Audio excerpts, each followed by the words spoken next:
C'est là que vous allez recevoir un coup de téléphone un peu particulier qui va, là aussi, marquer votre destin.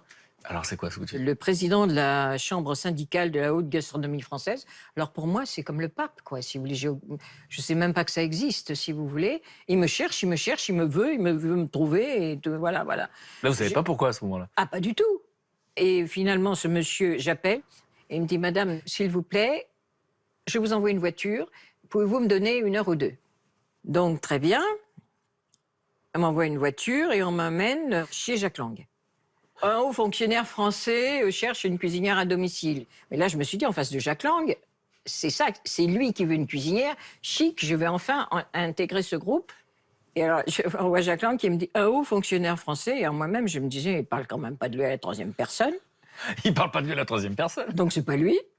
Bon, alors j'ai dit, ça va, ça m'intéresse pas. Alors, il me dit, Madame, pouvez-vous nous donner 2 heures de plus? Je vais vous donner une voiture pour vous amener 55 rue du Faubourg Saint-Honoré. Alors, j'ai dû avoir l'air un peu ahuri parce qu'il me dit, vous savez où c'est? Non, pas vraiment. C'est l'Élysée, madame. Et alors là, à l'Élysée, je me suis dit, bon là, je suis dans quelque chose qui est très chaud. C'est pas de mon niveau. Je me trouve en face d'un directeur de cabinet, donc du directeur de cabinet de François Mitterrand. Un haut fonctionnaire français. Alors là, vraiment, là, j'ai dit, qui c'est ce haut fonctionnaire? Moi, j'ai dit, écoutez, monsieur, moi, j'ai des brebis en train d'agneller et je repars ce soir. C'est monsieur le président de la République. Mais ne prenez pas de décision, réfléchissez 2 jours, je vous rappellerai, rentrez chez vous puisque vous avez des... Ah ben j'ai dit, j'ai pas besoin de réfléchir, c'est oui. Qu'est-ce qui se passe dans votre tête à ce moment-là? C'est pas possible, si vous voulez. J'avais pas d'argent. J'étais juste divorcée. J'avais une maison quasi qui était tombée en décrépitude. J'avais des brebis qui agnellaient. J'avais pas du tout envie de faire ça. Bon, voilà. J'avais rien. Mes enfants étaient un petit peu partout. J'avais pas trop de nouvelles ni rien. Et le président de la République me demande d'être sa cuisinière. Vous dites pas non, quand même. Enfin, moi, j'ai pas dit non.